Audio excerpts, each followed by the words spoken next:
ಮುಂಗಾರು ಮಳೆಯ ಆರ್ಭಟ ಬೆಂಗಳೂರು ಮಾತ್ರ ಅಲ್ಲ ವಿವಿಧ ಜಿಲ್ಲೆಗಳಲ್ಲೂ ಕೂಡ ವ್ಯಾಪಿಸ್ತಾ ಇದೆ. ಮೈಸೂರಿನಲ್ಲೂ ಕೂಡ ಭಾರಿ ಮಳೆ ಆಗ್ತಾ ಇದೆ. ಇದರ ಪರಿಣಾಮ ಅವಾಂತರಗಳು ಕೂಡ ಕಂಟಿನ್ಯೂ ಆಗ್ತಾ ಇದೆ. ಮನೆಯೊಂದು ನೆಲಸಮಗೊಂಡಿದೆ. ಬಿರುಗಾಳಿ ಸಹಿತ ಮಳೆಗೆ ಭಾಗ್ಯಮ್ಮ ಅನ್ನೋರ ಮನೆ ಕುಸಿದಿದೆ. ಹುಣಸೂರಿನ ಮೂಕನಹಳ್ಳಿ ಗ್ರಾಮದಲ್ಲಿ ಈ ಘಟನೆ ಆಗಿರೋದು ಬೆಳಕಿಗೆ ಬರ್ತಾ ಇದೆ. ಮನೆ ಕಳೆದುಕೊಂಡ ಭಾಗ್ಯಮ್ಮ ಅವರು ಕಣ್ಣೀರು ಹಾಕ್ತಾ ಇದ್ದಾರೆ. ದಿಗ್ಭ್ರಾಂತರಾಗಿದ್ದಾರೆ.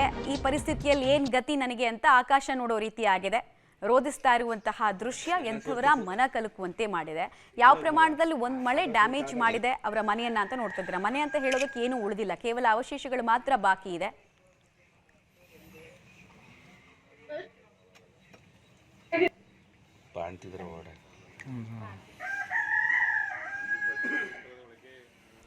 ಮೊದಲೇ ಶಿಥಿಲಾವಸ್ಥೆಗೊಂಡಿದ್ದಂತಹ ಮನೆ ಮಳೆಗೆ ಹೇಗೆ ಕಂಪ್ಲೀಟ್ ಆಗಿ ಕುಸಿದು ಹೋಗಿದೆ ಅನ್ನೋದನ್ನ ನೋಡ್ತಾ ಇದ್ದೀರಾ. ಇನ್ನೊಂದು ಕಡೆಗೆ ದಿಕ್ಕು ದೆಸೆ ತೋಚದೆ ಪಾಪ ಅಸಹಾಯಕತೆಯಿಂದ ಕಣ್ಣೀರು ಹಾಕ್ತಾ ಇದೆ ಕುಟುಂಬ.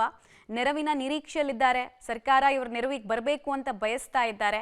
ಸ್ಥಳಕ್ಕೆ ತಹಶೀಲ್ದಾರ್ VA ಎಲ್ಲರೂ ಕೂಡ ಬರಬೇಕಾಗತ್ತೆ, ಲಾಸ್ ಎಸ್ಟಿಮೇಷನ್ ಮಾಡಬೇಕಾಗತ್ತೆ. ನಂತರ ಅವ್ರ ಕೈಗೆ ಪರಿಹಾರ ಸಿಗೋ ತನಕ ಏನು ಅವ್ರ ಕತೆ ಏನು, ಏನಾದರೂ ವ್ಯವಸ್ಥೆ ಆಗತ್ತಾ, ಇದು ಪ್ರಶ್ನೆ.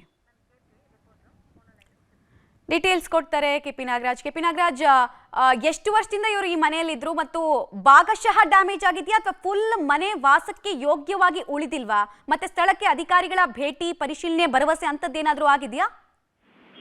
ಮಮತಾ, ಇವರು ಬಹಳ ವರ್ಷಗಳಿಂದಲೂ ಕೂಡ ಇದೇ ಮನೆಯಲ್ಲಿ ಇದ್ದಂಥದ್ದು. ಬಹುಶಃ ಇದು ಮನೆಯ ಇವತ್ತಿನ ಕಂಡೀಷನ್ ಅನ್ನ ಗಮನಿಸಿದ್ರೆ ಅಲ್ಲಿ ಉಳಿದುಕೊಳ್ಳೋದಕ್ಕೆ ಸಾಧ್ಯ ಇಲ್ಲ. ಆ ಲೆವೆಲ್ಗೆ ಮನೆ ಡ್ಯಾಮೇಜ್ ಆಗಿರುವಂತದ್ದು.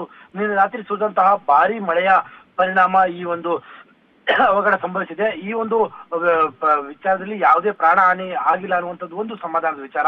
ಆದ್ರೆ ಇವರಿಗೆ ಈಗ ವಾಸ ಮಾಡಲಿರುವಂತದ್ದು ಇದೊಂದೇ ಮನೆ.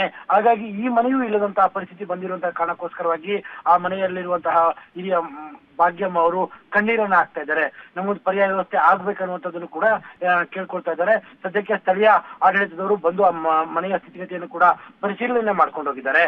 ಆದ್ರೆ ತಕ್ಷಣಕ್ಕೆ ಪರಿಹಾರ ಸಿಕ್ಕಿಬಿಡುತ್ತೆ ಅಂತಾನು ಕೂಡ ನಾವು ಅಂದ್ಕೊಳಕ್ಕೆ ಆಗೋದಿಲ್ಲ. ಆದ್ರೆ ಆದಷ್ಟು ಬೇಗ ಸಿಗ್ಲಿ ಅನ್ನುವಂಥದ್ದಷ್ಟೇ ನಮ್ಮ ಒತ್ತಾಯ ಆಗಿರುತ್ತೆ. ಮಮತಾ, ರೈಟ್. ಧನ್ಯವಾದ KP ನಾಗರಾಜ್ ತಮ್ಮ ಮಾಹಿತಿಗಾಗಿ.